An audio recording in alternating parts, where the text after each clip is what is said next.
Welcome. I'm Allison Goodman. I'm a faculty member at Marshall University in Advertising Public Relations program. And this is our last session of the day, but we saved the best for last. I don't know about that. This is the session on IMC transformation near virtual reality. So we started today talking about AR, VR, and MR type things, and we're going to end today talking about AR, VR, and MR. Kristi, Hansen, Onkka is our presenter today. Kristi has worked in the healthcare, marketing, consultant, and education area. She has, in 2016, she started healthyar.com, and that's healthy with an I.com, AR.com.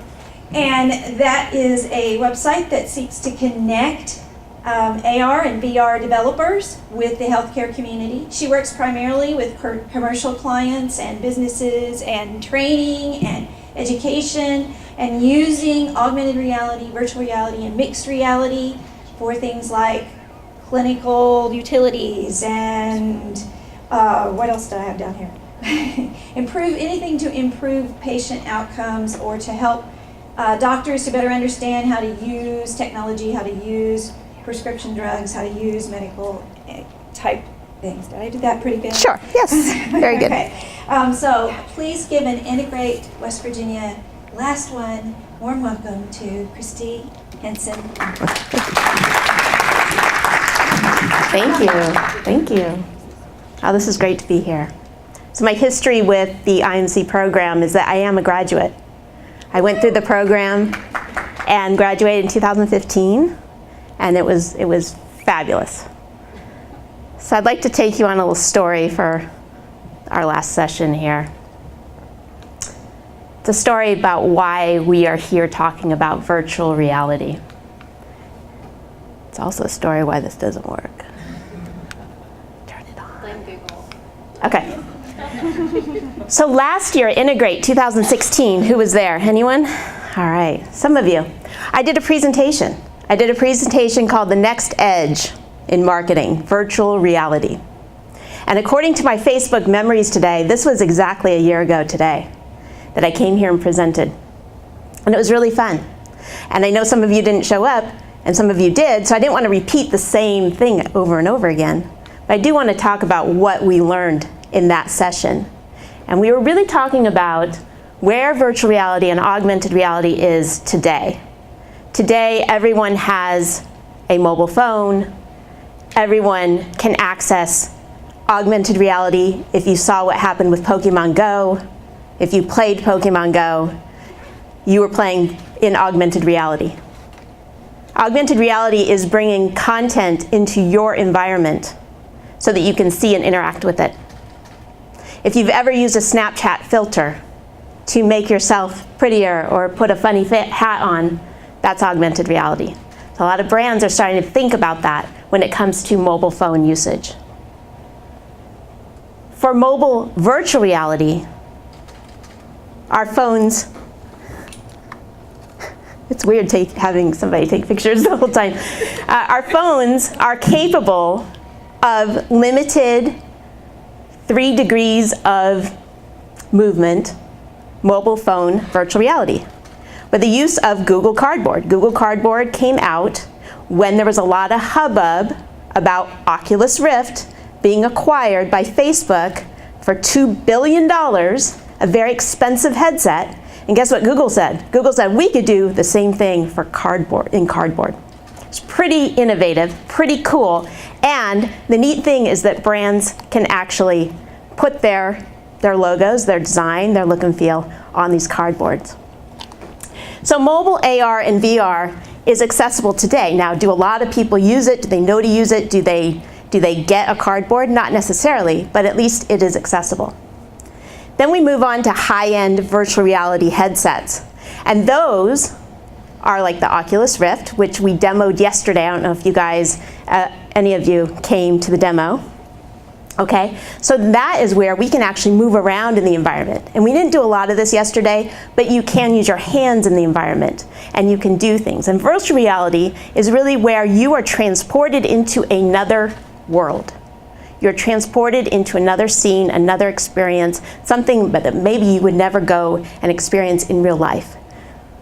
And then we have high-end augmented reality, also known as mixed reality.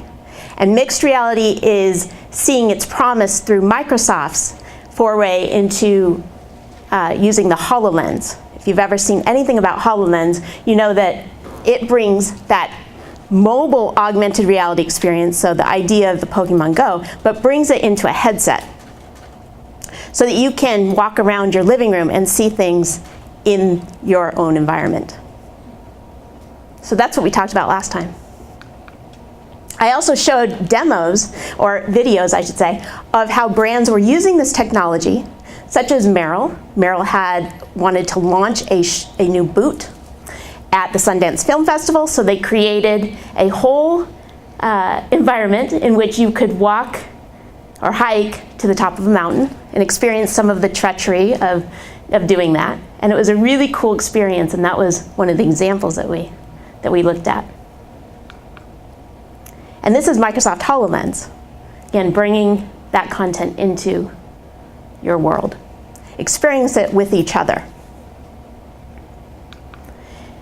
And so we've seen application from last year to this year of people starting to use this technology on an enterprise level, so creating and developing products using this technology, using it for quality control, using it for inventory. With the virtual reality, we've seen a lot of advancements in the use of this technology for product engagement across all industries: retail, fashion, travel, automotive. And what I really love about this technology is its use in healthcare. I'm a healthcare marketer. At the time of last year's Integrate, I had been with my advertising agency for 20 years, and I was the SVP of Media and Engagement. It was a great title. I loved the people that I worked with. I loved the money. I didn't so much like working on banner ads and emails. That's kind of what I did. That was like the traditional advertising. I was really interested in virtual reality and augmented reality. And I'm going to play a video really quick that shows you why I think, for me, my passion lies in this use of this technology in healthcare. But what I'd like you to think about is that we're all in the business of helping. So while I want to help patients and doctors, you probably want to help somebody else, but it's always helping a customer with our marketing.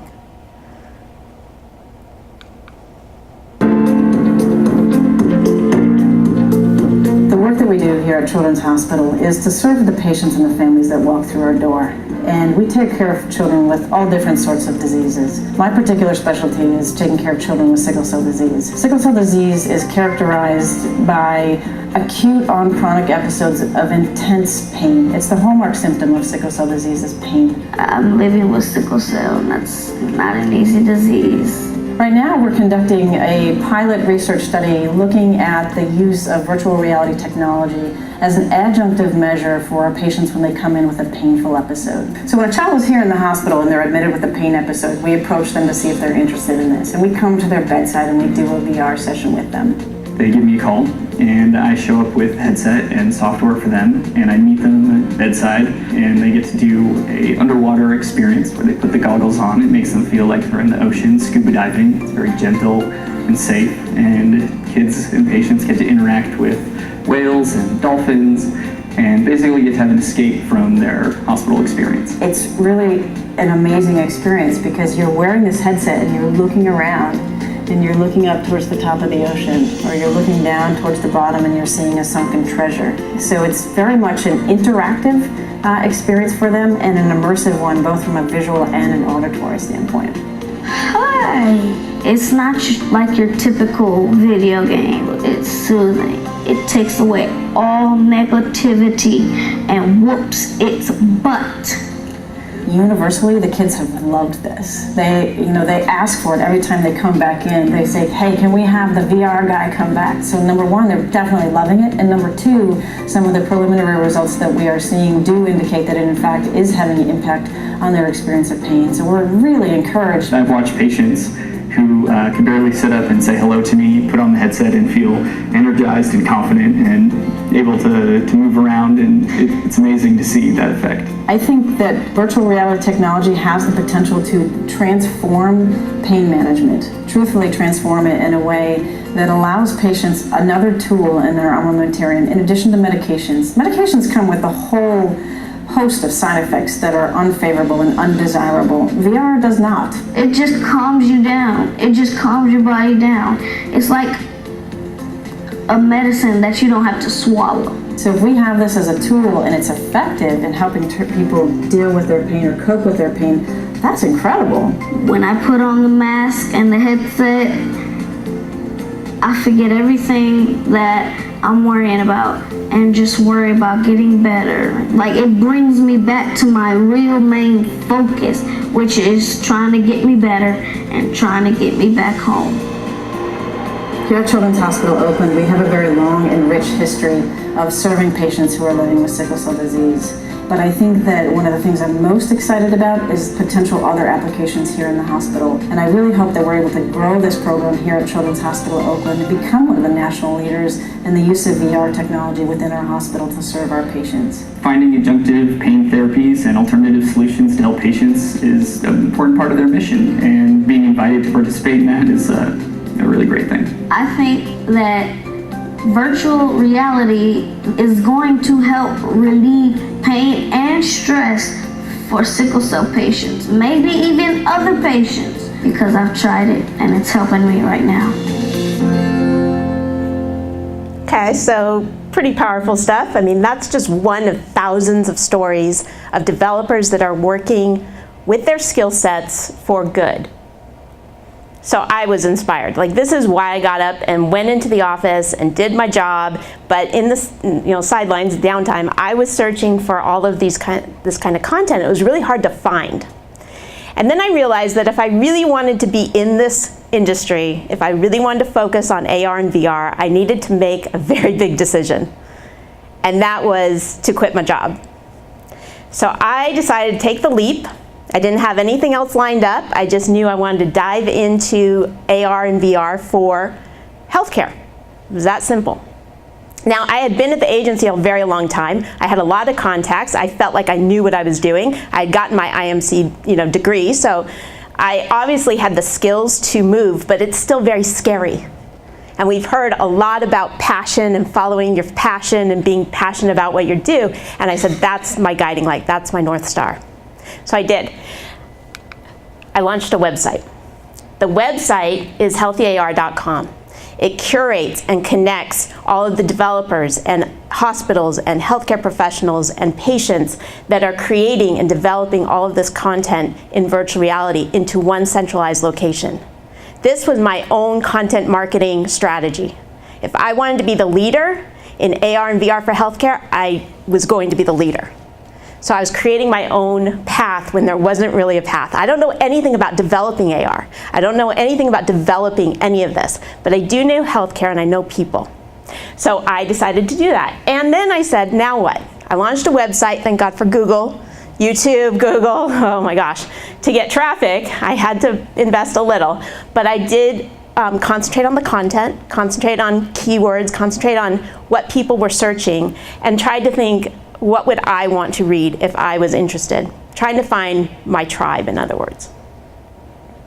But that wasn't enough, because websites just don't get traffic on their own. Even, when you want to be a leader, you kind of have to have your name out there. So what I did is I found people who were leaders. And I decided to align myself with these guys that were writing a book. They were writing a book called The Fourth Transformation. The subtitle is How Augmented Reality and Artificial Intelligence Change Everything. Robert Scoble and Shel Israel. You may have known their names. They wrote Naked Conversations. They also wrote The Age of Context, which is another book that I had read and I really enjoyed, and that's why I reached out to them. And I started talking to them about their book. And they responded. They were really enthused by what I was doing, and I got to be in the book. So I'm going to donate this to the raffle for the social media, and we will see if somebody wins it, right? So it's a great book. Actually, what it does is it doesn't focus on healthcare so much, but it focuses on how brands are using this technology in real-world situations. Okay, so that was one thing I did. They, after they wrote the book, launched a startup called Transformation.io, which is consulting companies in all industries that want to make this change, that want to understand virtual reality better. And so I aligned myself and pushed myself and raised my hand and said, I want to be your healthcare consultant. So I'm on their website as the healthcare consultant. I'm the only one. Do I know what I'm doing? No. Don't tweet that. But you know, I know enough to know that I can find out the answers and I can get things done. I know project management. I know how to do stuff. The other thing that I did is I raised my hand for any speaking engagement possible, and including a speaking engagement inside social VR. So this is AltSpace VR. It's a social VR, kind of like Second Life, if you remember Second Life, but it's different in that you're not building worlds. You're actually just going in there and socializing. So I was able to be interviewed by a reporter in social VR, and then I was also able to talk in front of about 30 people. That was a global audience. We had people from Sweden, from India, from Sydney, from Houston, from all sorts of places, talking about healthcare and virtual reality, augmented reality. It was really fun. And it kind of looks kind of funny. It kind of looks a little, you know, like cartoonish. But when you have all those avatars looking at you, you still feel that stage fright. You feel that scared, like, I hope I say the right thing. It was really great. So, why are we here today? Why am I talking today? Well, when we look back to 30 years ago-ish, we had Macintosh. Macintosh launched their at-home Mac, and suddenly it was accessible. We could have the computer in our home. Then, Google, we love Google, it became searchable, networked. You know, the internet was becoming a thing, and we could search and find information and see stuff that's on other computers. Then, in 2007, 10 years ago, iPhone, our phones got smart. And we could take our searches on the road with us. We didn't need to be tethered to our computer. And then our phones got social, and we could connect with our friends, family, and brands at any time. Cut to now, in the last 3 or 4 years, there's been a lot of rapid development in AR and VR. This is the next platform. This is the next transformation. This is the next thing we're doing, and we're waiting to see what Apple's going to do.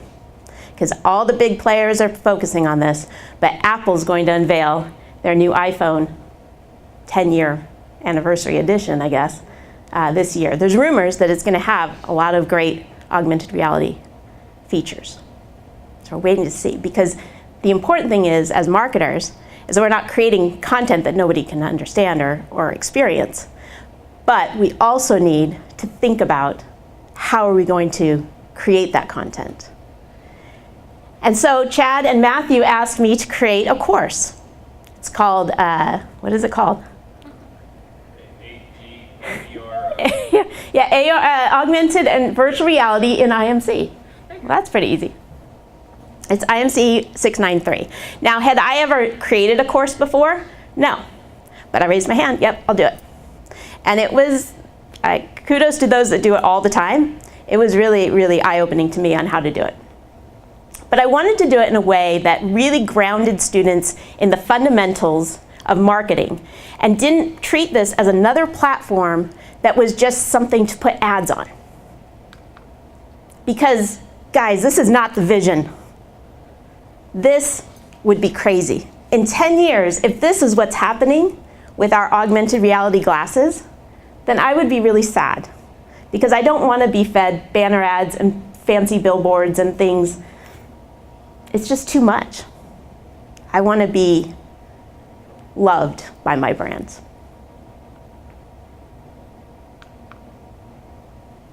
So what I want to talk about is immersive brand stories and the possibility that virtual reality and augmented reality give to marketers to extend their content marketing, their they're helping their customer, their philosophies that they've tried to implement in blogs and content that they've put out there. How do you leverage that and move it into these platforms? Because it's not just about doing something cool that's a one-off. Oh, there's a virtual reality headset, we're gonna go to a trade show, or we're gonna put it in store and we'll just do it over here. No, it should be integrated into your campaign. It should be part of your brand experience. So there's 3 pillars that I think virtual reality and augmented reality offer that other platforms do not. And that's first-person point of view, a sense of presence, and a visceral response.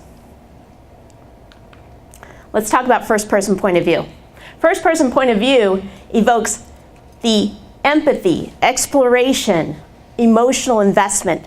Things are happening to me. I'm not reading about it. I'm not watching a video of it happening to somebody else. Things are happening to your customer in virtual reality. So you can put people in the shoes of someone else. You can educate them. You can also do simulations. You can do trainings about how to interact with different people. There's lots of applications here. And you can also do what IKEA did, which was create a virtual kitchen. If you couldn't go to an IKEA, or you didn't want to go to an IKEA, you could bring it into your virtual reality headset. You could transport around the kitchen, walk around the kitchen. You could interact with the drawers, which slide open nicely and close nicely. Now, in this example, you'll see that virtual reality does take a little bit of getting used to. You have to figure out how to navigate. You have to, when you create it, you have to be a little sensitive to the user experience. But in general, you can have people interact with the items in the kitchen. So sense of presence. Who here did the demo yesterday? Anyone do the demo? Yeah. So did you feel like you were in the environment? Did you feel like for a moment you were sort of there and not in the room? You're completely transported, like you really aren't in that room. Like you're not there anymore, the class isn't there anymore, you're just right there. So you feel this sense of presence. You have an involvement, a warmth, an intimacy. Sorry, immediacy is what it says, but it's really intimate as well, from your physically separated entities. So you feel like you are next to the chair that's not there, or you feel like if you go to the edge, you may fall. Now this is social VR again. There's a lot of different social VRs. Some you look better but can do less stuff. Some you look like a real weird cartoon and can do more stuff. But in this case, this is me and my brother. We're sitting in a high-rise. There's a helicopter flying around. We're in a boardroom. Coffee's hot, steaming. And we can sit there and chat. My brother lives 500 miles from me, but we go into VR and we have conversations and we put up work and talk about things. And after the session, I do feel like I saw him. Now, it's not going to replace an in-person meeting. That's not what we're trying to do. But if you have colleagues that you regularly do teleconferences, video chats with, which can be really complicated because who knows if they're on, if the technology works and that kind of stuff, you can see when they come in. You can hear their voice and you can see their mannerisms. And it does make you feel like you're talking to them. Now, Facebook really likes the idea of using their social platform in VR. So connecting you to people that are far away and you are able to come in to their space.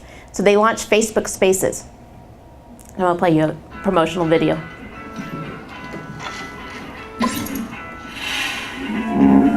Hey sis. Hey Jack. Are you all excited for our trip? Yeah, and look what I found.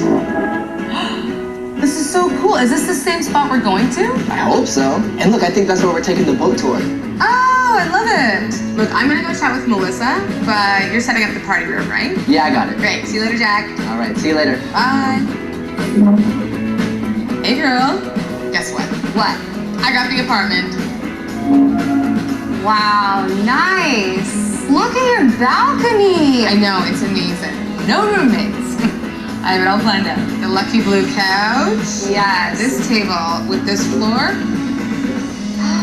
Perfect. Jack keeps calling me. Can we talk later? Sure. Bye.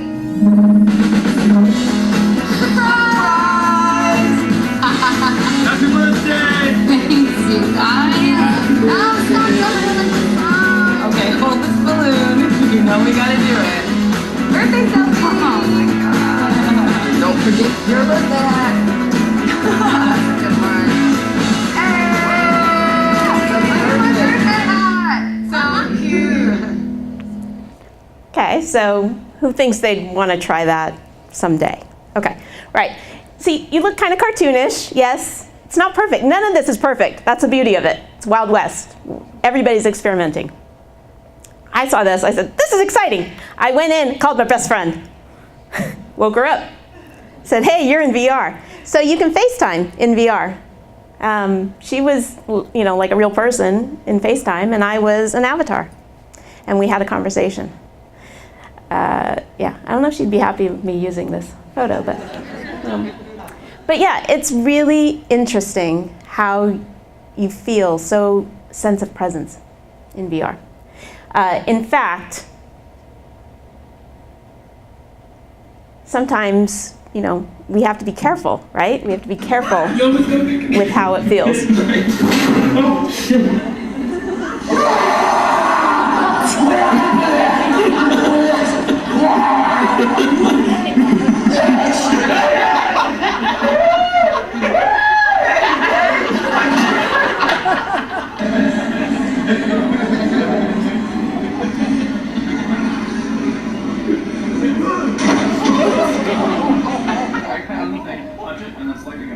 There you go. So you have to make sure you have a lot of space and maybe some extra insurance.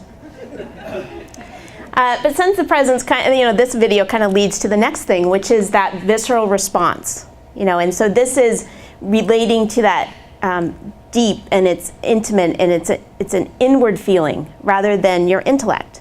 When you experience content on a website, you're evaluating it sort of on an intellectual level, and you do see good videos, as we've seen in this whole weekend, where you're crying because it's reaching you, and a lot of them, I cried a lot this weekend with those great commercials.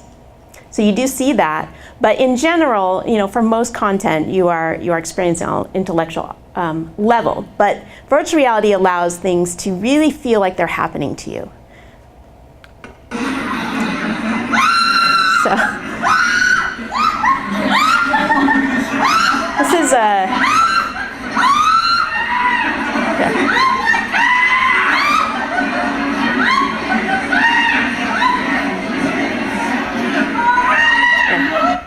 So as marketers, we don't have to make anything so dramatic, right? It doesn't have to be super scary or super, where it's going to really evoke that kind of response. But we can create things that maybe make people feel, a little bit in their heart and evoke change, because that's what we're trying to do. We're trying to change behavior. So what a better way to do that than by using these principles and virtual and augmented reality. So I want to show you just a couple examples of a brand. This is a brand that we'll talk about in the class a lot because they have an innovation lab and they're continuing to evaluate how they use this technology to engage their customers, not just to buy product, but to help them. Education is empowerment, and people learn by doing. It's just how we are built. And that's why we built the Holoroom How-To. The Holoroom How-To is a virtual reality training tool that teaches people how to do DIY projects when they want to learn it. Anything from painting a fence to tiling a bathroom. You actually are grabbing tiles in water and sponges. It feels like you're actually there doing it. It's very neat. I love doing it myself. I've done it 3 times and I'll do it again. Lowe's has been using virtual and augmented reality for years now. The Holoroom How-To project takes us even further. We did an A/B test, and half of the customers went through the virtual reality hologram how-to, and the other half just watched a YouTube video. Customers who went through the virtual reality version had 36% better recall. The potential is endless. DIY should be fun, and that's what customers come here to improve their life. This is something nobody else has. This is a big, big deal for us. Teaching, learning, education, that's it. Even if we can unlock just a little bit of that mystery, this will have a massive impact and a change that I don't even think we can fully understand. Okay, so using the virtual reality headset that nobody really has at home, but bringing it into their stores is a very nice controlled way of allowing their customers to experience a new way of learning about their products. In this next example, they're continuing to evaluate new technology in bringing augmented reality into their stores or their customers. This is not a phone. This is the most powerful home improvement tool ever. So the very first phone to be released with the Tango technology is this, the Fab 2 Pro by Lenovo. One of the great things about Tango is it has multiple cameras that allow you to create a 3D depth sense to space rather than just a single 2D image of that space. This allows you to join the real world and the digital world together just using your phone. And that's just scratching the surface of what Tango can do. We're launching a very cool new app using Tango that allows you to bring Lowe's into your living room. It's one of the first apps that will allow you to interact with the real world in a very meaningful way. It's really a digital power tool. And it makes home improvement 1,000 times easier. And it also allows you to drop virtual objects into that space so then you can manipulate this virtual dollhouse of your real space. Once you try things out and you get to a spot where you feel like you like this space, it automatically generates a list for you of the real Lowe's products, and you can either buy them online or you can go to your local Lowe's store and you can buy them there. This is just the beginning with what Lowe's can do with Tango. Lowe's is the place that you go to get help with the stuff that you want to do to your home. And I really want people to see these things like Tango as manifestations of what we're trying to do, which really is to help people love where they live. So do you get what that's doing? It's spatial mapping your whole environment. It knows where chairs are, it knows where physical objects are, and it places those extra pieces, the virtual pieces, the 3D pieces, into your space in the spaces where it could go. It's pretty cool. So this is the class. I'm not really promoting the class. The class I think is almost full, but what I really like is I really like that the IMC program is so innovative and constantly looking for new electives for their students, and it's really exciting. This class, the end result is you create a proposal that uses some of these technologies for an actual client, and I'll walk you through all the steps and evaluate, are we making just banner ads in a virtual space, or are we actually making an actual usable content within the context. The fun thing about making this class is that things keep changing every day. So when the class starts, some of the lessons might be a little outdated, but I try to make them evergreen. But we're going to talk about the new stuff in this class. There's a lot of discussion going on. I am available for any questions, but I do appreciate your time. I know that it's the end of the session, the end of Integrate for West Virginia, and I just appreciate you being here.